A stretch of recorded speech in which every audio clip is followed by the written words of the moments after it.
আসসালামু আলাইকুম সুপ্রিয় দর্শক মণ্ডলী। কিছুক্ষণ পূর্বে দেখলাম যে দৈনিক কালের কণ্ঠ বসুন্ধরা গ্রুপের একটি পত্রিকা তার পুরো পৃষ্ঠা জুড়ে ডক্টর ইউনূসের বিরুদ্ধে রিপোর্ট, তাকে নিয়ে ব্যঙ্গাত্মক কাটন সেখানে প্রকাশ করা হয়েছে। এবং এটা শুধু আজকের দিনে নয়, নিয়মিতভাবে বসুন্ধরার যে মিডিয়াগুলো আছে, electronics media, print media, online media, একদম লাগাতারভাবে 12 ফেব্রুয়ারির পরে ইঞ্জিনিয়ারিং নির্বাচনের পরে ডক্টর মোহাম্মদ ইউনূসের বিরুদ্ধে লাগাতার এই ধরনের রিপোর্ট, প্রোপাগান্ডা, প্রচার ইত্যাদি। আমি বলছি না ডক্টর ইউনূস খুব ভালো মানুষ, খুব পবিত্র, ফেরেশতার খালাতো ভাই। ডক্টর ইউনূসের সাথে ব্যক্তিগত আমার পরিচয় নেই, আমার মতন সাধারণ নাগরিকের পরিচয় নেই, তার সাথে কখনো সরাসরি কথা বলার সুযোগ হয় নাই। খালেদা জিয়ার জানাজায় গিয়েছিলাম, তখন কাছে থেকে গাড়িতে দেখেছি, জীবনে এটাই মনে হয় একদম পাশ থেকে দেখা। তো ডক্টর মোহাম্মদ ইউনূস সুদি বা তার ক্ষমতা থাকাকালীন 1.5 বছর তিনি যখন সরকার প্রধান ছিলেন, ইন্টারিম সরকারের চিফ অ্যাডভাইজার, অনেক ধরনের অনিয়ম, করাপশন করেছে, হয়তো নিজের স্বার্থের জন্য অনেক কাজ করেছে, তার গ্রামীণ ব্যাংকের জন্য, তার প্রতিষ্ঠানগুলোর জন্য, ম্যান পাওয়ারের ব্যবসা, ইউনিভার্সিটি করা, জমি কেনা ইত্যাদি ইত্যাদি ইত্যাদি, ট্যাক্স মওকুফ করা হয়তো বা করেছে। এবং তার গাফলতির কারণে একটি ইঞ্জিনিয়ারিং সরকার হয়েছে। বিএনপি ডিপ স্টেট ইঞ্জিনিয়ারিং করতে সমর্থন জুগিয়েছে, সামর্থ্য লাভ করেছে ডিপ স্টেট। তিনি সরকার প্রধান হিসেবে দায় তার তো আছে। এখন আমি যেটা বলতে চাই, এই যে কালের কণ্ঠ ডক্টর মোহাম্মদ ইউনূসের বিরুদ্ধে এভাবে এখন রিপোর্ট করছে, ব্যঙ্গাত্মক কার্টুন আঁকছে, প্রকাশ করছে, এই 1.5 বছরে তারা কি এগুলো করতে পেরেছিল? ইউনূসের সময় করেনি। যদিও শেষ দিকে তারা ইউনূসের বিরুদ্ধে নানান কৌশলে কিছু রিপোর্ট করেছে। এই যে 15.5 বছর শেখ হাসিনা ক্ষমতায় ছিল অবৈধভাবে, রাষ্ট্র ক্ষমতা দখল করে, বসুন্ধরার মিডিয়াগুলো সবগুলোর হয়তো জন্ম হয় না বা হয়েছে, অনেকগুলো তো মিডিয়া 8-9টা, তো এই মিডিয়াগুলো তো 15.5 বছর ছিল অনেকটা। এই মিডিয়াগুলো কি শেখ হাসিনার অপকর্ম, লুটপাট, পাহাড় পরিমাণ লুটপাট, পুরো বাংলাদেশের ব্যাংক, আর্থিক খাতগুলো লুটপাট করে বিদেশে পাচার করেছে, বেগমপাড়া বানিয়েছে কানাডা, তার আওয়ামী লীগ পরিবার মহা লুটপাট করেছে, বিভিন্ন অলিগারগুলো বড় কোম্পানি লুটপাট করেছে, ব্যাংক খালি করে ফেলেছে, হাজার হাজার মানুষকে মেরে ফেলেছে, গুম করেছে, লক্ষ লক্ষ মানুষকে প্রায় পঙ্গু করে দিয়েছে, বাড়িঘর জ্বালিয়ে দিয়েছে, বাড়িঘর ছাড়া করেছে, যে কারাগারে দিয়েছে, মামলায় দিয়েছে, অত্যাচার, নির্যাতন, স্ত্রীগুলার ছিল চরম আকারে, চরম অসভ্যতায়, পৈশাসিকতায় লিপ্ত ছিল আওয়ামী লীগ। পুরো রাষ্ট্রযন্ত্রকে ব্যবহার করে কোটি কোটি মানুষের উপর নির্যাতন, নিপীড়ন চালিয়েছিল, পুরো বাংলাদেশকে অকার্যকর রাষ্ট্রে পরিণত করেছিল, পুরো রাষ্ট্রকে ভারতের হাতে তুলে দিয়েছিল।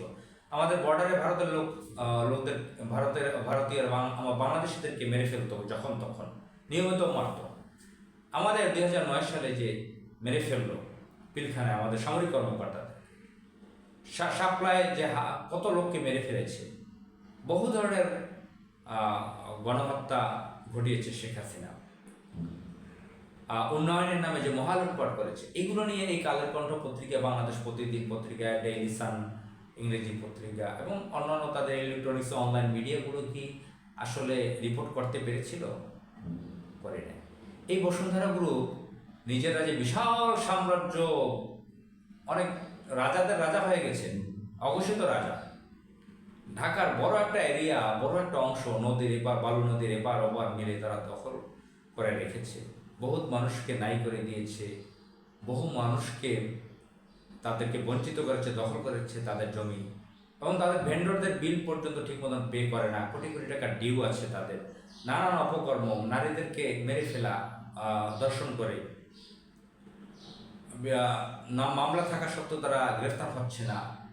তো এত অপকর্মগুলো কি তাদের পত্রিকায় এগুলো নিয়ে রিপোর্ট করা হয়? সুপ্রিয় দর্শক মণ্ডলী, এইসব বিষয়ে কথা বলতে গেলে ঘন্টার পর ঘন্টা পার হয়ে যাবে। 2 ঘন্টা যদি এক টানা বলি তা বলতে পারবো।